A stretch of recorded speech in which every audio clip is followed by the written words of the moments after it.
it's rare when you get to discuss gambling with legends. Arky Shea, who, by the way, our producer Donnie Arky just said, after you're done here, you can get up and do your business. So hopefully you'll wait to do your business until we're off here. All right? Do your business elsewhere. You know what I'm saying? Well, number one or number two? Well, you are. I'm not getting into that. Hey, Arky, you're hosting OutKick the Bets. How's that going? What's going on with that show? Walk me through. When is it? When can people see it?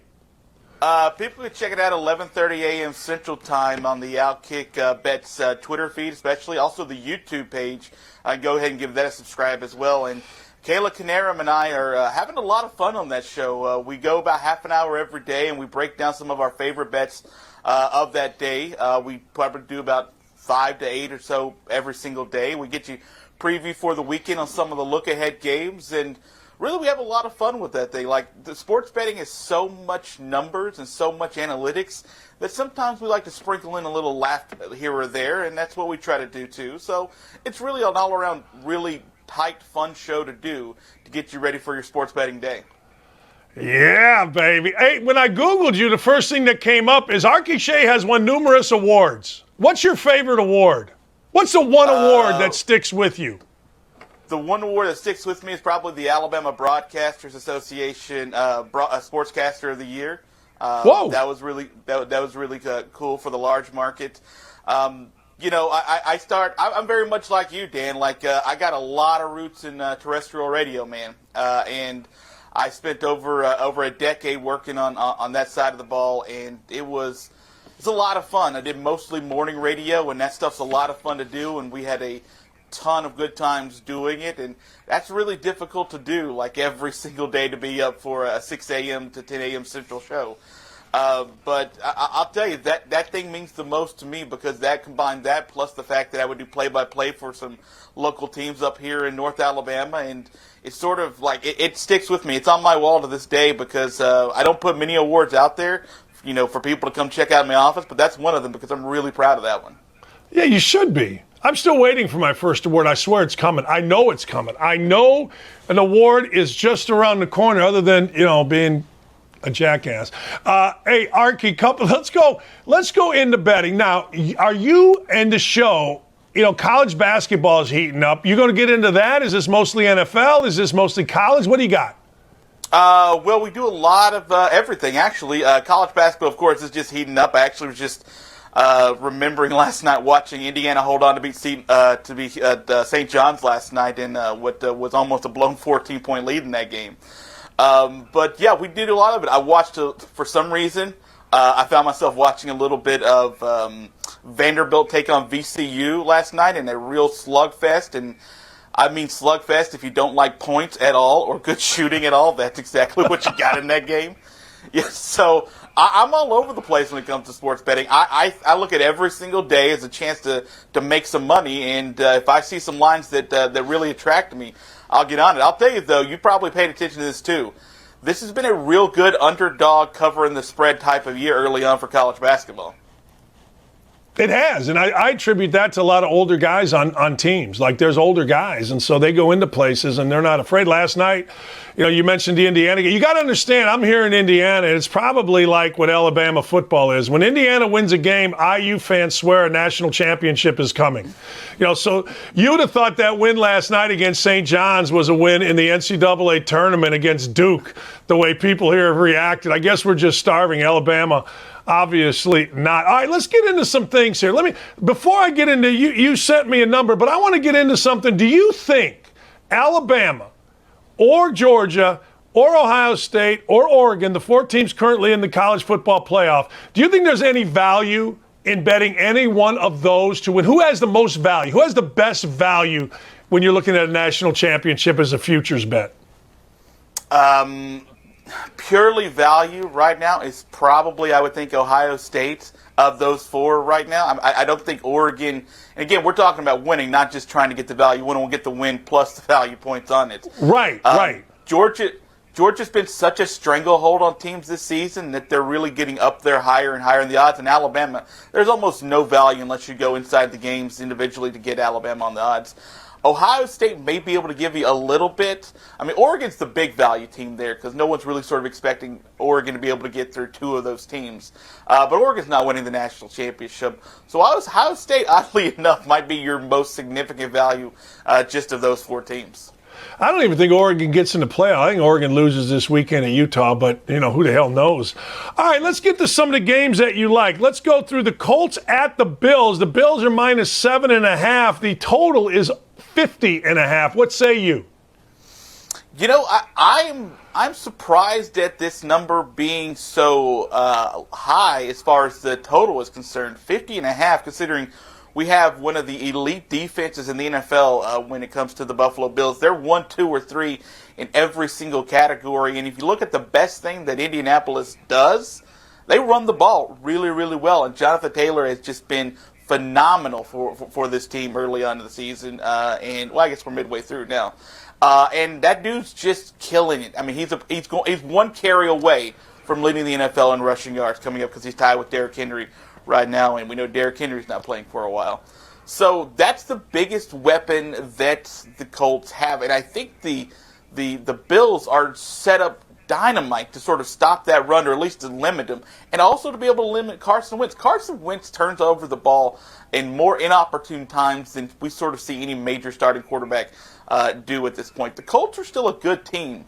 The Bills are a great team, and they had a nice big bounce back when they needed one against the Jets, and thank God there was a get-well game with the Jets coming up the week after losing to Jacksonville. The Bills do have a couple of holes, but not enough to where you would say that they would be worried too much about Indianapolis. But I'll say this, Dan, if you look at what's coming up for Indianapolis, there's no look ahead for Indianapolis. It's a murderer's row. They have got Tampa Bay after this. They have Tampa Bay. They have the Texans, which, of course, but it's an in-division opponent. Then they have the Pats and the Cardinals. It is a tough stretch over the next 5 games for them, including this weekend. I just think the total's way too high here. Once you sort of see these totals, it's in the 50s for Buffalo. They do most of the scoring themselves, a lot of the scoring. If it's a total of 51, they'll get 43 on their own. And I just don't see that being the case this weekend in Buffalo. So I think 50.5 is a real good number to go under in this weekend. It's interesting. The Colts defense has not been good. It starts out good, and then it hasn't been good. I can't argue. Who do you think wins the game? Buffalo going away? Buffalo by double digits? I wouldn't be surprised by Buffalo by double digits, but I feel like this is a chance where it's an 8 or 9 point victory that they can cover. But man, I'm really worried about the back door in this scenario where you're down to a couple of touchdowns and a couple of scores, and then one more at the end gets the Colts over that hump. And I don't like that by any stretch of the imagination. I do think the Bills are the better team. The Bills are going to win because both these teams are going to be super focused for this game because the Bills haven't played the Patriots yet, and they got a couple of those games coming up over the next month. So no one's looking ahead in this game. Everyone's super focused for this one. It's time to start thinking about playoff positioning, and we start looking at who the better teams are. And I think Buffalo just matches up really, really well, especially this week against Indianapolis. One of the things, Indianapolis, and you mentioned, they just came off a 5-game stretch where it was about the easiest they're going to have. Started hard, got easy, gets back to hard. No, you made a great point about their schedule coming up. Tom Brady next week after at Buffalo. All right, Packers minus 2.5 at the Vikings. The total is 49.5. What you like? So this is the most difficult division opponent that Aaron Rodgers has. He just destroys the Lions and the Bears. I think he's 39-10 against those teams. But he's just only 15-9 against the Vikings, which is sort of interesting to pay attention to. This is the best division opponent also that he has the highest completion percentage against, but it's not necessarily there in the other numbers. He struggles sometimes with the Vikings. And if you look at what this Green Bay team is this year, they are this good primarily because of their defense. They are an elite level defense this season. Their secondary has played phenomenal football. Their front seven has been ridiculous at times this season. In fact, how hard is it to get a shutout in the National Football League? Well, they did it last week. That's how good this defense is. And sure, it's the Seahawks, and you're talking about Russell Wilson coming back from an injury. You still get points scored by most teams every single week. So I find that spectacular to pay attention to. And also the fact that Aaron Rodgers did not participate in practice yesterday. We're not worried about his status for this week. We're worried about more guys' status like Aaron Jones, who's not going to play this week, it looks like, because of a sprained MCL. Rashawn Gary may not play because of an elbow injury. He's having a career high and career great season as far as sacks. I think he's got 5.5 this season. I worry a little bit about those guys not being able to play, not Aaron Rodgers. And I personally, I'd be an idiot to put my money against Aaron Rodgers in any situation. So going on the road, the Vikings are sort of a middle-of-the-road team when it comes to just about every statistical category. And when you sort of watch them on the field, they get big leads against Baltimore and they blow them, and then they go to Los Angeles and they win a tough game in L.A. and they look good the whole time doing it the next week. Kirk Cousins is a 500 quarterback against the spread too. I think Aaron Rodgers, after having a chance to get the rust off last week, looks better this week, and I like Green Bay to cover the 2.5. Hey, Arky, let me ask you a side question, because you made a point that my brother and I always talk about when we're betting. Like, who do you not want to see have the football down a score late in an NFL game? Like, for me, the number one guy I don't want to bet against is Aaron Rodgers. Like, it's like what? It's like slow death when you bet against that guy with a spread. It's terrible. It's horrible when he has the ball late. Yeah, it's the worst. And I've seen it as a Cowboys fan. I've seen it happen in really big opportunities, and thinking you're going to have a chance to win and then leaving 80 seconds on the clock, and that's way too much time apparently for Aaron Rodgers. It's difficult to watch that kid go against, I guess an old man now, go against your team in those late situations. Tom Brady's one of those guys too, that if he gets the ball with one possession down with a minute or so to go, like, I would have all the faith in the world too. But those are my 1-2. I think Aaron Rodgers still, I'd be with you as my elite guy as far as if I'm going to lose my money, dude, he's going to take it from me. Yeah, it's like the 4 o'clock game. It's dark here in Indiana in the fourth quarter, and Rodgers has the ball, and, you're winning your bet, but you're like, this is going to be god freaking awful. You just, And the worst part about it is that it happens, you still have the 2-minute warning most times, so you're going to get that time out. You got to wait for commercials for, that agony of 2 more minutes of commercials for him to come back and steal your team's soul. Like, it's just the worst, and he knows exactly how to get his team out of bounds, and it just milk that clock. It takes longer and longer and longer. He's just the best at it. I really, really, really hate him for it. I really do. Dude, he's like Dean Martin back in the day. He's got a glass of scotch. He's throwing footballs. Hey, what's going on? And then he he steals your girlfriend. That's what he does. All right, I think this is the game of the weekend. I don't know. Cowboys at the Chiefs. The total is 56. The line is the Chiefs at home given 2.5. What say you? So I'm going to be super disappointed if this game is a low-scoring 24-14 type game. I'm going to be so mad because these two offenses have been phenomenal at times this season and throughout. We know the recent history for Kansas City, and last week was a real interesting test to sort of get back to Kansas City and to think maybe Kansas City figured out the woes that they had. Maybe they just needed a road game against a division rival in a stadium in a city that doesn't make sense for the franchise and for the Raiders. So I pay attention to I want the over 56 and a half that game, because I think the Cowboys also have been super elite offensively as well this season. But I think we're getting a little bit of recency bias based on this game, because we're seeing what happened last week with Dallas destroying Atlanta, but also seeing that Kansas City is, quote-unquote, back because they had a really good fourth quarter, late third, fourth quarter against the Raiders. Remember, that game was a 3-point game going midway through the third quarter. It was not the blowout that it turned into. So I feel like you're getting a little bit of recency bias and home field for Kansas City. And I don't think that's going to be the team that sort of we get to see week in and week out. I still think there are holes on this offensive line. I think that defense is just a sieve at times. I think Dallas can take advantage of it on all 3 levels offensively. I'm tempted to take the Cowboys plus 2.5. But my rule, my commandment is I cannot bet for my team. I just can't. So I don't want to jinx them. I'm going to root for them to win outright. I'm going to go over the 56.5 because I think both of these teams are sort of right now offensively, and I think there's a chance we see a whole bunch of points. You remember that Monday Night Football game a couple of seasons ago? I think it was this Chiefs against the Rams. I think it was that had such a high spread and ended up scoring like 80 points anyway. Like that's what I want out of this game. And that's what I kind of expect out of this game.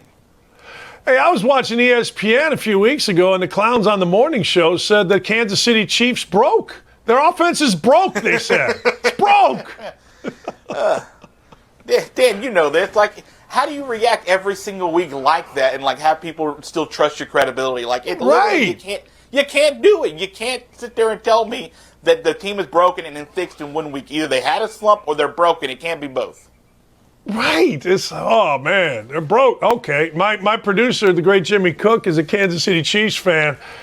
And, man, I was watching him on Twitter, and he's just having at everybody. Broke my ass, you know. All right, let's go to some college. Michigan State at Ohio State. Man, golly, this is a 19.5-point spread. The total 68.5. Does that seem like a lot? Am I wrong here? Am I giving State too much credit? I don't know. Well, I think what we're paying attention to the fact is that this offense for Ohio State is the number one offense in the country. Like, they are the best. And as much as we've seen Ole Miss show up at times there at the top of the country, as well as we've seen Western Kentucky up there, and we've seen some really good offenses that are sort of just slinging. This Ohio State offense is good, really, really good. And what's sort of not talked about is how bad this Michigan State defense is. Like, there are like two teams worse than them in total yards allowed per game. But the weird thing is that they only allow like 24.5 points per game. And I tried to figure out why. How do you give up 500 yards a game almost and only give up 24.5, 25 points a game? And it turns out because over the last 5 games, the average offense they played is like 82nd in the country. So you got a little Big Ten team in there. Even though the Big Ten teams can put the yards on you, they can't quite put the points on you against Michigan State. And they are very, very bend but don't break a defense, it looks like, at least for so much. We know Michigan State could do it, though, Dan. We've seen them do it. We saw Kenneth Walker III and company look really, really good in the second half, especially against Michigan, and get that victory. We saw Peyton Thorne, who, by the way, Peyton Thorne's numbers on the road versus at home are like identical. Like, it's surprising how good he's been at both stretches of the season, or both sides of the season, home and on the road. So I'm very interested in this game being such a high spread because if you've watched Ohio State the last few weeks, yeah, offensively, they are elite. But they have not been covering the big spreads until they did against Purdue, against good teams. And we can argue whether or not Purdue is a good team or they get up at home for top 5 teams. Against Nebraska, they weren't able to cover the spread. Against Penn State, they weren't able to cover the spread. And those two teams aren't exactly great teams this season and aren't very good offenses. So I feel like 19.5 is a lot of points to give Ohio State, but I do also worry about the big talk with Mel Tucker and the contract stuff this week. Right. That there could be a little bit of a distraction, that maybe Michigan State isn't up to the task, but everything's still on the line for Michigan State. So I would be stunned if they weren't at least a little focused on this game. I just can't see myself giving Ohio State 3 touchdowns to Michigan State. I just can't. I just don't feel like I trust this offense enough. And by the way, Michigan State's offense isn't bad either. So let's not just act like it's just the old Michigan State. Like, they're pretty good offensively. Ohio State's pretty good offensively. Defensively, both teams can leave a lot to be desired. I think there are going to be a ton of points. I don't know if there's going to be 70, but I feel like I can't give Ohio State 3 touchdowns against Michigan State. I will not be the one to make that mistake. I agree. All right, huge game. All right, I'm going to editorial comment here, Arky. SMU at Cincinnati, it's minus 10.5. Total 64.5. Look, I go by what I see. I saw Cincinnati in person early in the year. I was okay with them. If I'm on this committee, they got to beat the hell out of somebody at some point. in my opinion. Now, I know SMU, they started out great. Their defense is horrible. Their offense scores points. This should be a high-scoring game. But do you agree, Cincinnati, if you want to be in the college football playoff, you got to beat the hell out of some of these teams? I've been saying this since the Notre Dame win. Like, that was the win to get them onto every single person's radar. And then they had to eventually, hopefully at some point, whether it's Tulsa or Navy or somebody they needed to destroy, to eliminate any type of doubt. And they haven't done it. Like, they let South Florida back in the game last week and make that game look a lot closer than it actually was throughout the majority of it.